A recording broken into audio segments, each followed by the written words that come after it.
लगभग 5000 वर्ष पहले महाभारत के युग में एक शक्तिशाली योद्धा का जन्म हुआ।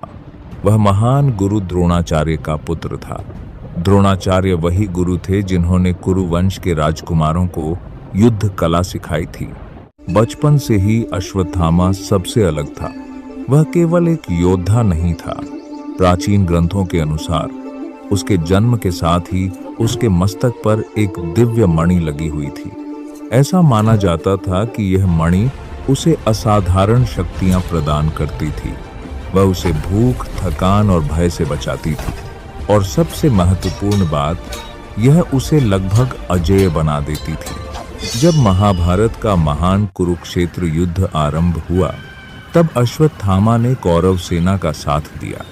यह युद्ध इतिहास के सबसे विनाशकारी युद्धों में से एक माना जाता है। लाखों योद्धा इसमें मारे गए, एक एक करके महान योद्धा गिरते गए, लेकिन अश्वत्थामा हर युद्ध से जीवित बच निकलता था। वह अपने क्रोध, अपनी निष्ठा और अपनी भयानक युद्ध कला के लिए प्रसिद्ध था। लेकिन सब कुछ उस समय बदल गया जब उसके पिता द्रोणाचार्य की मृत्यु हुई। द्रोणाचार्य की मृत्यु ने अश्वत्थामा को भीतर से तोड़ दिया। दुहक और क्रोध से भरकर उसने पांडवों से बदला लेने की प्रतिज्ञा कर ली।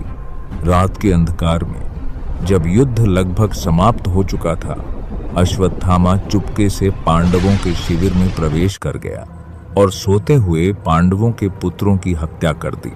यह बदले की आग थी, लेकिन यह एक योद्धा के धर्म का उल्लंघन भी था, और शीघ्र ही उसे इसका भयानक परिणाम भुगतना पड़ा।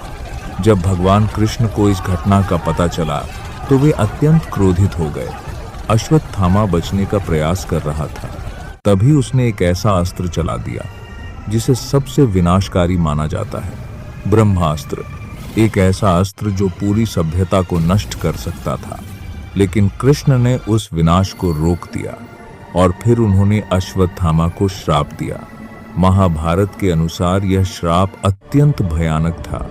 अश्वत्थामा के मस्तक से उसकी दिव्य मणि छीन ली गई। उसके घाव कभी नहीं भरने वाले थे, और सबसे बड़ा श्राप, उसे हजारों वर्षों तक धरती पर अकेले भटकना था, अमर लेकिन पीड़ा में। अक्सर पुरानी कहानियां समय के साथ लुप्त हो जाती हैं, लेकिन अश्वत्थामा की कथा कभी समाप्त नहीं हुई।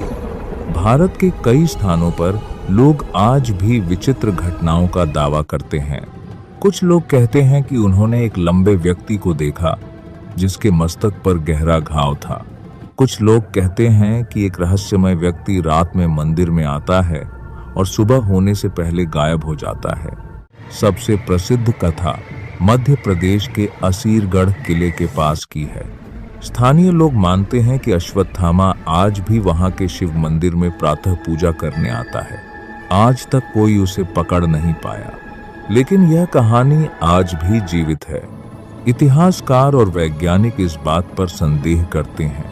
विज्ञान के अनुसार कोई भी मनुष्य हजारों वर्षों तक जीवित नहीं रह सकता, लेकिन कई बार कथाओं में गहरा अर्थ छिपा होता है। कुछ लोग मानते हैं कि अश्वत्थामा की कहानी एक प्रतीक है। यह हमें बताती है कि क्रोध और बदले से लिए गए निर्णय अंततः केवल पीड़ा ही देते हैं। और कुछ लोग यह भी मानते हैं कि प्राचीन ग्रंथों में वास्तविक घटनाओं के साथ कहानियां भी जुड़ गई हैं। सत्य क्या है, यह आज भी एक रहस्य है।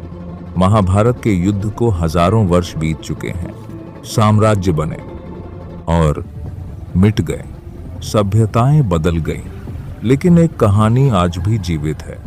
यदि कृष्ण का श्राप सत्य था, तो शायद आज भी दुनिया के किसी कोने में एक अकेला योद्धा चल रहा है, घायल, भुला दिया गया और अमर।